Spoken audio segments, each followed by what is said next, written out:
Cara, calma o coração. As grandes coisas levam tempo, embora pareça tudo muito rápido. Então, o primeiro conselho é tu entender que tem um tempo de maturação. Por ter tudo muito fácil, não tá muito acostumada a ter que esperar. Tá, mas não adianta querer fazer nada disso aqui sem estudo. Eu acho que não tem como prestar um bom serviço jurídico se a gente não souber as bases. Assim como não tem como um engenheiro construir um prédio se ele não entender minimamente estrutura, matemática e base, porque não se sustenta.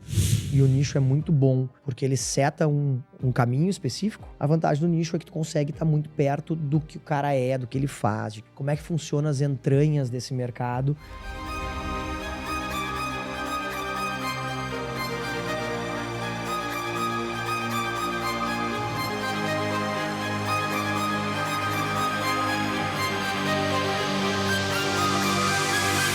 Olá pessoal, sejam bem-vindos a mais um episódio do Checkmate Talk Jurídico, seu podcast sobre assuntos do direito e mundo dos negócios, direito e tecnologia, tanta coisa que a gente já falou nesse podcast, de assuntos que vão desde o direito penal ao direito empresarial, direito do agronegócio, tantos podcasts que a gente já gravou aqui.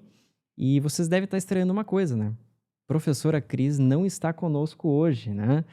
Hoje a gente está testando um novo formato do nosso podcast, trazendo também alunos do nosso curso de Direito da Antônio Meneghetti Faculdade. Temos aqui a presença da Joana. Dá um oi para nós aqui, Joana. Oi, pessoal, tudo bem? Eu me chamo Joana, sou caloura do primeiro semestre, do curso de Direito aqui da Antônio Meneghetti Faculdade. Estou começando agora e estou amando o meu curso até agora. E também a gente tem a presença do Kevin. Kevin é nosso formando, né, Kevin? E aí, pessoal, tudo bem? Diferente da Joana, estou agora na reta final já da faculdade, 10º semestre, em via de se formar, e estou aí para fazer essa parceria com o professor Pedro, com a Joana, e entrevistar aqui hoje o nosso convidado. Que maravilha. Então, no formato, a gente vai estar trazendo vocês também para, enfim, ter um pouquinho de pimenta nesse molho que é o nosso podcast aqui também. Enfim, os conteúdos, vocês sabem, a gente tem gravado bastante coisa bacana. E hoje para mim é uma alegria muito especial de estar com um convidado que já esteve aqui na ANF em 2024, eu lembrava aqui, foi outubro de 2024. E hoje a gente está com a presença, novamente, Gustavo Sudbrack. Seja bem-vindo.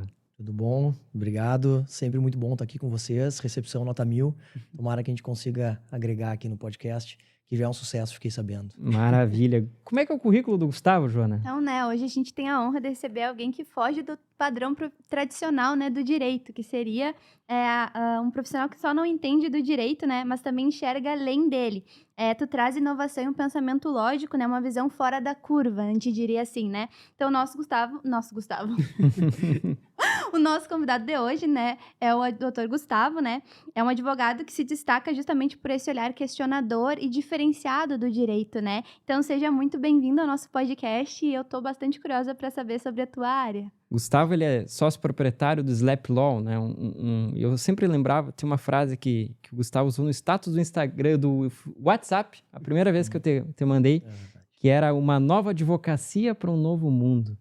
E quem te acompanha de perto sabe que tu tem toda essa visão disruptiva do direito, da advocacia. Nos conta um pouquinho como é que começou a surgir esse interesse por essa nova advocacia. Bom, Pedrão, uma nova advocacia para um novo mundo foi uma frase que a gente cunhou lá no início do escritório, veio me acompanhando aí nos últimos tempos, mas eu sempre fui uma pessoa muito questionadora. Eu, na faculdade, sempre fui muito questionador e tal. E isso é bom quando tem um norte. Quando a gente é muito questionador, não tem muito norte, não é algo muito legal. Mas, eu morei 3 anos na China e já tinha advogado, e na advocacia eu questionava muita coisa. Principalmente o formato de atendimento, formato de experiência e tal. E aí, quando eu tava na China, eu comecei a olhar o mundo e, cara, a tecnologia, inovação, startup tava muito forte. E aí, ali eu disse, cara, acho que minha rebeldia, essa inquietude vai ser direcionada para cá. Eu vou olhar para esse nova advocacia que tá acontecendo e que segue acontecendo e que agora tá cada vez mais rápida a mudança. Então, é um pouco disso, assim. Pessoal, eu sei que é inconveniente parar um episódio que está tão interessante para interrompê-los aqui para aqueles recados institucionais. Mas esse podcast, assim como todos os nossos aqui, eles são um oferecimento da Antônio Meneghetti Faculdade E mais do que isso, Prof. Cris? É um oferecimento do Bacharelado em Direito. Me diga um bacharelado em Direito que tem um podcast exclusivo com convidados falando de carreiras jurídicas, assuntos que estão no top 10 do cenário jurídico nacional e, quem sabe, internacional. O bacharelado em Direito da Antônio Meneghetti Faculdade também tem um dos diferenciais mais importantes, que é um professor com a formação na área e expertise prática naquele conhecimento. Se você ficou curioso, acompanhe aqui no nosso QR Code, preencha os dados que a nossa equipe vai entrar em contato contigo. Vocês podem ter certeza que não é mais um curso de Direito, é o curso de Direito. E para a gente encerrar e voltar para o nosso papo, que com certeza está interessando a todos vocês, lembrem, curtam, compartilhem, inscrevam-se no canal e, por favor, ao lembrarem desse episódio, quando vem aquela pessoa na cabeça, fulano gostaria de ouvir, encaminha para ele. Nós precisamos fazer com que essa comunidade cresça cada vez mais e que nós possamos chegar longe, levando esse conhecimento e mostrando tudo que produzimos por aqui. Contamos contigo, hein? Bora lá pro podcast? Maravilha. E é interessante, né? Não sei se o Kevin ou a Joana tem alguma questão, mas porque quando a gente está na faculdade de Direito, essas duas perspectivas, do aluno que está entrando para o aluno que está terminando, o que acontece, né, Joana? Exatamente. Eu tô na crise do primeiro semestre, né? Porque sempre dizem pra gente começar a faculdade de Direito. Calma. Alguém falou calma isso agora aqui. É porque a gente entra na faculdade do Direito com a maioria dos colegas já dizendo, eu quero ser advogado empresarial, eu quero ser advogado do agronegócio. E eu entrei com uma coisa totalmente diferente, eu queria ser delegada. E comecei, né, com a metodologia FOIL da faculdade, comecei a me interessar por outras áreas e comecei a ter um amor pela advocacia. E eu não sei ainda que área eu quero seguir. Então, eu quero descobrir muito contigo como é que funciona o direito digital, né? Porque, como tu disse, a gente tá no Inova Anf, né? Tem muitas startups, a Anf influencia muito a gente, né? Abrir a própria empresa, né? Empreender. Então, eu queria muito entender contigo. Por exemplo, eu tenho uma pergunta, né? Que conselho tu daria para alguém que tá no primeiro semestre, né? Que tá sem muito esse norte de que área quer seguir e que tá interessado no direito digital? Bom, de novo, calma. São 10 semestres ainda? 10, ainda são 10. Isso são 5 anos, né? Embora as coisas estejam cada vez mais rápidas, e até a gente vai ter um talk mais tarde, e eu estava montando a minha apresentação sem saber muito o que falar realmente, porque tem tanta coisa diferente acontecendo. Tem tanta novidade todos os dias, literalmente todos os dias, e especialmente agora falando de inteligência artificial no direito e no mundo, tem tanta coisa que permeia o direito com a inteligência artificial e com tudo que ela está trazendo, porque não é só a ferramenta de IA que a gente usa, mas e aí agora sim, uma disrupção que ela está fazendo em todos os mercados. Então, ao mesmo tempo que eu te digo calma, eu te digo para realmente olhar para os lados. No começo da faculdade, aí vem a minha mente inquieta. Eu sempre gostei de ler, de estudar, mas se eu não tenho um interesse pela matéria, para mim é uma tortura. E o colégio, para mim, foi assim, a escola. O que eu não conseguia engajar era uma tortura ficar sentado. E eu sempre fui muito bom aluno porque eu não queria ficar mais tempo dentro da aula. Era o mínimo tempo necessário para passar e isso é ruim, na verdade, mas a minha curiosidade é muito aguçada pelo diferente, e aí eu consigo estudar bastante. Então, acho que o grande ponto é, calma que o tempo vai dizer para onde tu vai.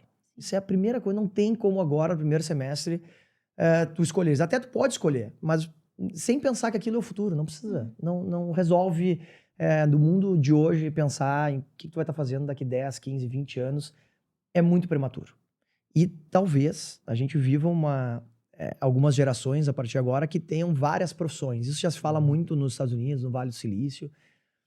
A gente passa muito tempo numa faculdade, às vezes antes da faculdade eu vou ser isso. Cara, hoje com o mundo do jeito que tá, a gente vai poder ser muitas coisas e vai viver cada vez mais. Então, calma. Mas procura coisas que te tragam curiosidade, que te deem vontade de estudar. E aí tu tenta fazer a conexão com o que tu vê na faculdade. Como eu não gostava muito de história do direito, agora, depois de mais velho, realmente comecei a gostar mais, começar a buscar as raízes, mas eu não gostava. E eu não conseguia conectar com nada do que eu fazia na faculdade. Então, para mim, era meio que um martírio, assim. Mas hoje, com tanta coisa que a gente tem de ferramenta, é fácil achar conexão entre as coisas. Então, acha algumas matérias que tu acha legal e tenta conectar com a tua realidade. E aí, tu perguntasse o direito digital, é exatamente isso. Tudo é digital. Então, eu tinha uma frase, depois, hoje eu nem posso falar porque o meu sócio, o novo sócio do escritório, a gente vai fazer um anúncio, enfim, é um dos primeiros professores de direito digital. Foi a pessoa, se eu não me engano, que fez a alteração do MEC para incluir o direito digital como um dos professores que assinou lá para incluir o direito digital como cadeira obrigatória, disciplina obrigatória. Então, eu até tenho que ter cuidado quando eu falo, mas eu não acredito muito que a cadeira ou a disciplina de direito digital vai existir por muito tempo. Porque a nossa vida cada vez mais é misturada o digital com o físico. Professor Lúcio, acabou meu emprego, então, eu sou professor de Direito Digital. Exatamente. Mas é justamente isso, porque as coisas, elas se pulverizaram muito, né? Exatamente. Então, assim, tu tem o digital no direito penal, tu tem o digital no direito administrativo, tu tem o digital por tudo, querendo ou não. E é a nossa nova realidade, né? É um pouco esse novo mundo dessa nova advocacia. Minha pergunta é, quando tu estava na faculdade, tu sabia que tu ia chegar nesse ponto, assim, de trabalhar com essas coisas disruptivas? Não. Eu estudei numa época em que essas coisas pouco apareciam, na verdade. Eu me formei em 2009. 2009 a gente não tinha processo eletrônico ainda era muito processo de papel. Falar de nem inovação era um tema muito presente na faculdade. Não, até hoje, em alguns lugares. Agora começou, né, com as disciplinas de direito digital. Já vou fazer um adendo. O professor Pedro me cortou aqui. Aí pareceu que eu tô falando mal do direito digital.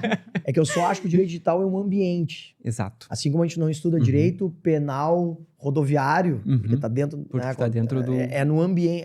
Isso aconteceu aqui, Mas no começo precisa. Então vai ter o direito do aeroespaço, sei lá como é que nós vamos chamar. Por um tempo, depois a gente vai achar comum. O direito digital ainda não é comum, então por isso que ele ainda não tá dentro de todas as cadeiras, precisa sim ser uma disciplina. Mas, agora até me esqueci o que eu ia dizer. Mas não, eu nem imaginava. Na verdade, eu entrei na faculdade de Direito muito pelo acaso. O meu pai, até na época, disse, quem sabe faz Direito, faz Administração, te combinam contigo. E eu fazia os testes vocacionais, dava sempre Direito, porque eu gostava de estudar, gostava de História, gostava de outras matérias, e sempre dava o Direito. Eu não tenho ninguém de formação jurídica na minha família em nenhum dos lados, zero. Então, eu cheguei na faculdade muito sem referência também, e muito menos de inovação, porque na época não tinha nada disso. E aí eu fui direcionando, acabei num escritório de advocacia grande da época, mas fazia muito economia real, era energia, recuperação de energia, processos judiciais de massa, não tinha nada muito de inovação. Então, cara, foi muito diferente. Começou essa questão do direito digital na minha vida com uma startup que eu comecei a atender há bastante tempo atrás. Mas aí, depois, se tiver tempo, a gente fala um pouquinho sobre isso. Maravilha. E Kevin, essas dúvidas do que vai acontecer, elas continuam quando a gente está pertinho de se formar? Com certeza. Acho que até fazendo um contraponto à Joana, né, que está no início da faculdade, enfrentando as ânsias do início. Eu estou indo agora para a reta final, o último semestre. E essa semana, na verdade, semana passada, eu já estou começando um projeto de empreender na área do direito. Inclusive voltado para esse mercado de inovação, de entretenimento, mercado de infoprodutos, é uma área que me apetece muito. E eu estou começando a tratar de propriedade intelectual nesse ramo. Então, uma coisa que eu tenho interesse, né, em te ouvir falar é como prestar um bom serviço nessa área, o que é que você vê que essas pessoas do ambiente de inovação cometem de muito erro, os empreendedores, né, cometem de erro, como que você pode resolver esses problemas, como você pode antecipar eles para muitas vezes talvez fidelizar esses clientes, né? Porque é um ambiente onde essas pessoas elas crescem muito rápido, né? Uma startup, enfim, cresce muito rápido, muitas vezes se você está prestando serviço para ele, tu acaba crescendo junto, né? E vice-versa. Então, conselhos para alguém que está querendo entrar nesse mercado, né? Da nova economia e que está na reta final da faculdade, em breve vai começar a advogar também, de uma maneira semelhante ao que o Slap faz. Muito bom. Semelhante ao que o Slap faz é legal, porque... Inspiração. Vira uma referência. Com certeza. O Slap, e aí a grande novidade para mim do ano, e vocês vão saber em breve, não posso falar tudo, mas o Slap vai passar por uma transformação muito grande. E isso é engraçado, porque a gente criou uma marca forte no direito. E de tudo que tá acontecendo, um dos pontos, eu tava revisitando o que eu falei da última vez aqui, e um dos slides era adaptabilidade. Eu acho que esse é um grande ponto que já era importante antes, porque a gente sempre tem que estar se adaptando a novas fases da vida, novos formatos de atendimento, novos mercados. A frase aquela que é muito famosa, nunca entra duas vezes no mesmo rio, eu não me lembro qual é o filósofo, se é meio um filósofo, mas porque o rio, a água já passou, não é a mesma água e tu também não é a mesma pessoa quando entra de novo. Então acho que tem que estar sempre se adaptando, sempre mudando. Não tem nada a ver com a tua pergunta. É só para dizer que o Slap também tá sempre passando por transformações. Cara, a primeira coisa, e de novo, né, talvez seja o principal conselho para jovens, conselho não tem que dar conselho, mas dica cara, calma o coração. Porque as grandes coisas levam tempo, embora pareça tudo muito rápido. Então, o primeiro conselho é tu entender que tem um tempo de maturação. Porque senão a gente se frustra muito rápido. E as gerações mais novas, que são a geração de vocês, por ter tudo muito fácil, não tá muito acostumada a ter que esperar. Então, e a internet, as redes sociais nos vendem um sucesso instantâneo. E que às vezes, na maioria das vezes, ou muitas vezes, não é verdadeiro. E aí tu tá falando principalmente de um produto, de um serviço para produtores de desenvolvedores e produtores de produtos digitais, ficou redundante, mas é isso mesmo. E esses caras vivem de um sucesso na frente da nossa tela que muitas vezes não é verdadeiro.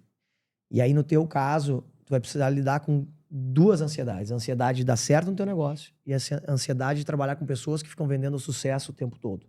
E aquilo pode travar. Então, eu acho que vale muito como todos os mercados nichados, e o nicho é muito bom, porque ele seta um caminho específico, mas o nicho também, tu precisa criar a reputação de nicho. Então, isso leva tempo. A vantagem do nicho é que tu consegue estar muito perto do que o cara é, do que ele faz, de quem é o produtor digital, qual é o desafio dele, qual é a agência que ele faz, quais são os contratos entre a agência de lançador de produto e do próprio influencer, como é que funcionam as entranhas desse mercado, porque eu já atendi bastante não, mas alguns influencers, já trabalhei nesse mercado. Esse mercado é completamente informal. Uhum. Então, assim, a gente tem um desafio por ser o advogado, que é o que normalmente trava negócio, tem toda aquela pecha, né? Aquele conceito sobre o advogado, mas também, especialmente falando de mercados que são prósperos, mas desorganizados, a gente tem muita chance de crescer. Mas as objeções são muito grandes. A gente já atendeu vários influencers de grandes contratos e eles dizem, não, pra que contrato? Eu não vou fazer contrato nenhum. E aí depois, quando dão vários problemas, aí eles procuram um advogado. Então, são algumas coisas. É bom tu conhecer muito do teu cliente. Quem trabalha com negócios nichados e quer ser nichado, tem que saber muito daquilo ali. Qual é o teu risco? É tu descobrir que aquele ali não era um nicho bom de trabalho. Vai descobrir na pele. E aí, às vezes, tu vai ter que mudar depois. Mas o tempo nunca é perdido. Se o cara estiver trabalhando, se estiver estudando, se estiver se dedicando. E é interessante, né, Gustavo? Eu também trabalho muito nessa área das agências de publicidade, né? E é interessante porque, às vezes, tu constrói um patrimônio milionário e tu não tem um contrato, né? E é interessante, de outro lado, que surgem novas formas de contrato, surgem novas formas de pagamento de contrato, e o direito acompanha tudo isso, né? O direito, eu sempre brinco, o direito quer dar resposta para tudo, né? E a gente utiliza o direito para isso, né? E pegando o gancho que tu trouxe anteriormente, porque a gente tem um direito sempre em movimento, né? Essa parte de inovação. Mas tem um lado do direito que ele continua, digamos, o tradicional, ou aquelas bases bem importantes do direito, e tu traz ali a questão da história do direito, né? O quanto que a gente tem que manter as raízes para inovar? Dentro de um escritório de advocacia ou dentro do próprio direito na tua concepção? Eu também acho que tem um slide naquela apresentação, porque é um que eu trago, quase sempre trago, e eu desconstruo muito do que é a advocacia. No final eu digo, tá, mas não adianta querer fazer nada disso aqui sem estudo. E até eu digo que é o slide para os professores que estavam bravos comigo durante as palestras, e no final eles falaram, tá, pelo menos não tá tudo perdido, porque ele diz para estudar várias coisas que aqui não estão contempladas. Eu acho que não tem como prestar um bom serviço jurídico se a gente não souber as bases. Assim como não tem como um engenheiro construir um prédio se ele não entender minimamente estrutura, matemática e base, porque não se sustenta. Por muito tempo o SLAP atraiu muita gente que chegava lá e dizia, eu não gosto direito, então eu tô procurando novas soluções, então eu vim para cá. E eu dizia, cara, me desculpa, mas na verdade o SLAP é um escritório de advocacia.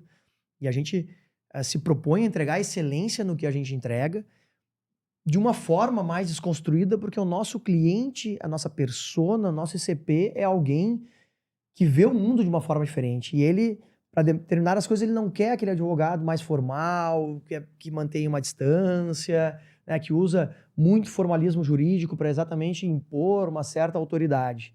Aquele cliente de inovação, de startup, que foi por muito tempo quem a gente atuou, e o próprio momento de mundo, agora mudou um pouquinho, mas o momento de mundo exigia a pessoa de camiseta preta, aquela informalidade na fala, mas nenhum negócio, principalmente em serviços especializados como o direito, a medicina, odontologia, a própria tecnologia, se sustenta se a pessoa não tiver uma base teórica e de experiência nas raízes daquela matéria. Senão também não teria motivo da gente ser obrigado a estudar, né, os fundamentos. Eu tenho um filho pequeno e ele tá com a mania, de 7 anos, ele tá com a mania de falar coisas erradas em português. E aí eu digo pra ele corrigir, ele diz, não, mas eu quero falar errado. Eu falei, cara, mas é que existe uma questão de fundamento aqui. Se tu falares errado, as pessoas não vão confiar que tu sabe falar certo. Eu sei que tu sabe falar certo, mas tu tá falando errado o tempo todo brincando, tu tá passando uma imagem até para tuas professoras de que tu não sabe falar certo. E aí, eventualmente, tu vai ter até um problema com isso, que é ter que fazer uma recuperação, uma atividade extra. Ele me disse, eu não tenho recuperação. Sim, 7 anos não tem, de fato. E eu disse, tá, mas aí tu passa uma imagem de que tu não sabe o certo. E é isso, a língua, a matemática, são as nossas bases de conhecimento. Não tem como um advogado querer fazer um contrato, seja do que for, seja de matéria que não existe. Pega uma matemática que não existe ainda. Aluguel de terra no espaço. Como é que tu vai justificar aquele modelo que tu está te propondo? Qual é a base que tu está trazendo? De novo, o espaço vai ser só o espaço onde está acontecendo, o ambiente. Isso vai se replicar no mundo digital. Ah, Gustavo, mas tem muitas peculiaridades do mundo digital. Claro, tem. Tem as peculiaridades de todos os ambientes têm suas peculiaridades. Na época do metaverso, a gente foi, acho que o primeiro ou segundo escritório do Brasil a ter um escritório no metaverso. Que era replicar o nosso escritório. Vocês são mais novos, talvez nem tenham pego a onda do metaverso 5 anos atrás, foi uma loucura o metaverso na pandemia e tal. Cara, a gente foi lá e fez E aí, às vezes, a gente pensava, e aqui se um avatar brigar com o outro, cometer um crime aqui dentro, começaram as discussões. Daí você, tá, mas o crime é diferente? Não, o crime é o mesmo, né? Aí entram os crimes informáticos, e aí os crimes contra a pessoa, né? Os abusos e agressões, eles só mudaram o ambiente. Então, tem muito disso, assim, eu acho que se tu não souberes a base, o crime é o mesmo, né? Finalizando, o crime vai ser o mesmo, vai estar tipificado ou vai ser parecido, mas vai ser uma raiz da história do direito, ou da base do direito, da estrutura do direito, do pensamento jurídico, da lógica jurídica, da hermenêutica, da semântica, enfim. Maravilha. Eu olhei para o tempo e eu me apavorei, Kevin, Joana e Gustavo, né? E eu sei que a gente tem bastante pergunta para extrair do nosso convidado, mas, enfim, tu sabe que esse podcast ele se chama Checkmate, não é à toa, né? Porque no finalzinho a gente sempre tenta colocar o nosso entrevistado em xeque. Enfim, são perguntas rápidas e respondendo aquilo que primeiro vem à mente, né? Eu começo? Advogado não gosta das coisas sem responder, sem pensar. Bom, a gente falou bastante de estudo, né? Qual que é um livro que tu recomenda, assim, da tua experiência para todo advogado, todo estudante de direito ler? Tem vários, eu sei, mas um, assim, que te tocou muito, assim, esse livro é muito bom. Estudante de direito, um que eu adoro, não é tão de direito, assim, mas é a Justiça do Michael Sandel. Michael Sandel, quer fazer a coisa certa. É isso aí. Esse livro, para mim, é um livro bem importante. Assim. Acho que é um livro que traz uma visão de mundo diferente, traz vários pensamentos filosóficos e tal. Acho um livro veio agora aqui em mente. Tem muitos livros, é difícil. Eu não ando lendo tanto de direito até. Eu deveria ter dito o que eu vou falar na palestra, mas enfim. Para pensar rápido, né? Vai lá. Então, eu vou fazer um. Eu tinha te perguntado, né? Qual é o conselho que tu daria para um estudante do primeiro semestre? Então, eu queria te perguntar o que tu diria pro teu eu do primeiro semestre. Acredita. Vai dar certo. Bom, a minha, acho que já que estamos falando com alguém aqui do ambiente de inovação, além do direito, o que é que você acha que um profissional do ambiente jurídico tem que estar atento hoje em dia, além do óbvio, né? Inteligência artificial. Mas, assim... Qual o foco que ele tem que dar na sua carreira hoje, fora o direito? Entendeu? Isso faz... Tu disse inteligência artificial. A inteligência artificial é uma ferramenta, mas é uma ferramenta que está causando uma mudança de era, de fato, na atividade jurídica. Então, tem que estudar a matéria do direito. Eu acho que é importantíssimo a gente achar uma área e estudar bastante aquela área, né? O empresarial, o crime, enfim. Mas... fora da inteligência artificial, eu acho que eu vou usar a tua própria resposta, cara, porque acho que é isso. Eu vim, inclusive, não tem como fugir. Eu diria tecnologia, mas tecnologia é muito ampla. A IA já é muito ampla. Com certeza. Mas eu realmente, nesse momento, eu acho que ninguém pode se dar o luxo de não estudar a inteligência artificial. Eu acho que é a grande virada de chave agora. E é ruim, porque todo mundo só fala isso, e aí parece aquele ponto, né? Mas aí eu vou te dar uma. Eu acho que estudar filosofia talvez seja um diferencial para um advogado que conhece da sua prática, conhece de tecnologia, inteligência artificial. Eu acho que estudar filosofia ajuda muito. Se me permite só adicionar, então, a minha Vai lá. pergunta, já que a gente se manteve na inteligência artificial, como sair, então, do raso da inteligência artificial? Porque hoje em dia acho que as pessoas estão muito... tu abre ali uma inteligência artificial, ChatGPT, manda uma perguntinha simples. O que esse advogado ele tem que fazer para ir além, né? Para entender mais da inteligência artificial, se é que faz sentido isso. Estudar mais direito. Legal. Para saber aplicar a inteligência. Ou pra última, então, tu te enxerga mais um advogado empreendedor ou um empreendedor advogado? Um empreendedor advogado. Pode complementar, não? Claro, claro. É um bate-bola, mas eu me vejo muito querendo pensar o futuro do próprio escritório, o futuro do direito, o futuro das relações negociais, empresariais. Eu gosto muito de falar com meus clientes, de conversar com clientes, com pessoas que podem vir a ser clientes. Então, eu acho que esse é o lado da advocacia que eu gosto muito da interação com as pessoas. Eu acho que esse é um lado da advocacia muito forte em mim, mas ele é muito forte do empreendedor. E eu acho que hoje eu sou mais feliz pensando em fazer coisas do que efetivamente sentando atrás da minha mesa para revisar, para escrever um contrato.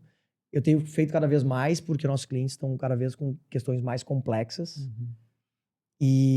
Mas eu acho que as minhas grandes contribuições hoje são muito mais sobre minha visão de mundo, visão de mercado, do que eu já vi e do que eu estudei, do que efetivamente ali a letra da lei, que eu acho que aí seria mais um advogado empreendedor. Então, eu acho que a visão um pouco mais de contexto. E aí... Tem uma coisa que me inspirou muito, eu pesquisei bastante sobre ti. Tem uma coisa que eu li bastante sobre o teu escritório, é que tu preza muito pela experiência do cliente, né? Sobre tu ser parceiro da empresa, porque muitos advogados acabam só se preocupando com o processo. Mas a experiência que teu cliente tá tendo, né? E a preocupação, porque não é só ali, né, defender, enfim, tratar do caso que teu cliente tá tendo, mas sim a experiência que tu vai deixar para ele, tu ser parceiro, é tu aproximar o teu cliente. Então isso foi uma coisa que me inspirou muito no teu escritório e que, assim... é inovador, né? É uma das coisas que é inovadora, assim. Parabéns. Valeu, obrigado. Desse ponto, a gente começou muito com consultivo empresarial e de empresários começando, são startupeiros, empresas de tecnologia, empresas pequenas, e nesse mercado, nesse recorte, o empreendedor está muito próximo dos seus prestadores de serviços, inclusive do advogado. E ali a gente consegue fazer uma diferença bem grande, assim, é bem legal de tu olhar e tu ver como a proximidade, a experiência de ter atendido, sei lá, 500 empresas ajuda aquele empreendedor ali na ponta. E aí é fácil também ver o que frustra, o que pode ser melhorado. Então é uma experiência bem legal. Agora, com o tempo, o escritório crescendo e principalmente com um braço contencioso mais forte de processos judiciais, eu tô vendo que essa questão da experiência, ela é muito sensível. É muito difícil, porque já é difícil ter uma experiência boa, porque as pessoas não gostam muito de advogado, não gostam de contrato, não gostam de ler o contrato, querem tudo para ontem, então tem todo... E agora a IA tem causado um problema pior, porque as pessoas já saem fazendo as coisas, mandam aquele contrato feito, e aí a gente não sabe de onde surgiu, qual é o contexto, qual é a premissa. Então hoje tá um pouco mais complexo. Mas no contencioso, eu tô sentindo na pele a dificuldade que é tu entregar uma experiência importante, porque primeiro tu não decide o que tá acontecendo. Então, a gente tem um caso do escritório que tá me tirando sono, assim, horrível, que a gente perdeu o processo e a mesma decisão foi replicada com aquela frase maravilhosa. Eu trabalhei no Tribunal de Justiça e eu usava, e eu vou dizer, cara, que horror, que é: para evitar desnecessária tautologia, lanço os fundamentos da decisão recorrida como fundamentos de decidir. E aí o cara cola a decisão. Então, tu vê aquela decisão replicada quando tu exatamente falou que aquela decisão não... Então, isso é muito angustiante. E aí, como tu explica para o cliente, como tu passa para o cliente, como é que tu vai ser próximo do cliente, como é que tu vai entregar uma experiência razoável quando o processo leva 6 meses para sair um despacho no mundo em que as coisas são instantâneas, né? A gente, hoje, quando acaba os tokens de IA, quem usa o Claude sabe, puta, cara, como assim no próximo turno? Ontem eu tava usando o Claude, volte no próximo turno. Eu olhei, 11? Cara, que desgraçado. Eu comecei a pensar, mesmo. o que será que é próximo turno para ele? Será que meio-dia e 1 eu vou poder usar ou é só depois das 2? Vai ter siesta aqui, cara? Então, quando tem variáveis que fogem ao nosso controle, realmente, eu até às vezes, sendo muito sincero, eu fico envergonhado porque eu sempre falei muito de experiência. E o slide da palestra anterior até ia estar nessa, mas não, tá muito fora de contexto, porque é um que eu ponho em todas as palestras, que é uma frase que eu li de um estúdio de design do cara que cunhou a frase, a expressão design thinking, que é uma vertical do design focado no ser humano. E o Tim Brown fundou esse estúdio que chama Ideal. E aí tinham 2, 3 textos do blog de direito. E eles eram sobre um direito focado no ser humano. E a primeira frase de um desses textos era: interagir com direito foi uma das piores experiências da minha vida. Era uma pessoa contando e narrando. E eu peguei esse recorte, tá em quase todas as minhas palestras, e botei um meme de um cara dando um tapa na cara do outro despertador acordando, assim, que é um gifzinho, que é, cara, a gente tem que acordar, porque as pessoas não gostam da experiência do direito. Mas aí, olhando para o contencioso, como é que eu transformo uma experiência razoável de algo que está fora do meu controle? Como é que eu vou dizer para ele, mês a mês, a gente manda um reporte dizendo processo parado. Uhum. O que eu vou fazer? Vou mandar um bombom para ele, para agradar? Dizer, cara, a experiência é boa, eu tô te dando uma notícia ruim, mas pelo menos eu tô te dando. Ou é melhor ficar quieto, porque às vezes tu gera uma angústia no cara. Aí tem cliente que põe o push e fica dizendo, movimentou. Não, só publicou a decisão anterior, parceiro, que eu já te expliquei 2, 3 vezes. Aí tu começa, tu também perdeu. Então, acho que é o grande desafio, exatamente nessa era de alta instantaneidade, é a gente conseguir manter esse foco da experiência. Eu vejo gente falando até sobre que a nossa profissão, né, a minha futura profissão, é que começa quando para alguém dar errado. Uhum. Então é muito interessante isso que tu trouxe, né? Porque como é que tu vai trazer uma boa experiência, sendo que geralmente a pessoa busca um advogado é porque algo deu errado, né? Exatamente. Quando é o processo judicial, normalmente o contencioso é assim, o cliente inadimplente. Né? Então, no consultivo é mais fácil, a gente foca em negócio, eu quero te ajudar a melhorar o teu negócio. Perguntou só professor, eu vou ter que fazer um adendo, tu perguntaste ali o que fazer no primeiro semestre. Uma das coisas que eu acho que, embora a gente tenha que ter muitas experiências, eu já tive muita experiência na vida, mas mais diversas. Advogar mesmo, ser dono do escritório, foi com o SLAP há 7 anos, mas antes eu fiz várias coisas. Escritórios eu sempre fui muito curioso, então eu olhava o que dá errado, o que dá certo, o que eu não gosto, o que eu gosto. Mas acho que uma das coisas que pode mudar o nosso direcionamento de carreira é fazer o que tu fizeste ali, que é, na nossa profissão, já te ver como advogado, vai te dar uma perspectiva diferente de ficar olhando como uma estudante sem muita definição. Então, acho que o último insight aqui é respondendo a tua primeira pergunta, não tira isso, não é a tua profissão. Tu está estudando para aquela profissão, tu não é habilitada ainda, tu não estás formada, mas é a profissão que tu escolheu. Dentro do direito tem várias profissões, ou tem vários caminhos. Mas não deixa de te colocar como advogado, isso vai te ajudar muito. Porque a gente fala, principalmente quem empreende, tenha a cabeça de dono. As pessoas falam entre si, né? O Pedro é um exemplo nítido de quem tem cabeça de dono aqui dentro da Anf. Todas as interações com ele tem esse perfil e é verdadeiro, é natural dele, é a casa dele aqui. E aí a gente vê o valor que ele entrega. Então, faz o mesmo. Segue te empoderando da advocacia. Pode mudar depois, não tem problema. Mas segue pensando assim que acho que vai te cortar muitos caminhos. Gustavo, brigadão. A gente podia ficar horas falando aqui, porque tem mais a conversa tanto é muito de pergunta boa. Aqui pra fazer. Eu trouxe dessa. Mas aí ela vai perguntar agora. na palestra. Tá tudo certo, né? Gustavo, brigadão. Sempre é um prazer te ouvir. E a gente sai com muitas ideias depois de conversar contigo, porque é realmente uma conversa muito boa, né? Brigadão sempre pela sua disponibilidade e estar conosco aqui gravando esse programa de hoje. Eu que agradeço. Contem sempre comigo. Parabéns para vocês. Obrigadão a vocês, Joana, Kevin. Agradeço pela oportunidade. Eu agradeço igualmente. Prof. Cris, eu acho que já troquei de co-hosts aqui, então eu acho que vai ter que ir só a camisa, né? Pessoal, brigadão pela audiência de vocês. Obrigado, Antônio Meneghetti Faculdade, Fundação Antônio Meneghetti também, por todo o incentivo para que esse podcast aconteça. Nos acompanhem no YouTube, no Instagram e também no Spotify. E até a próxima.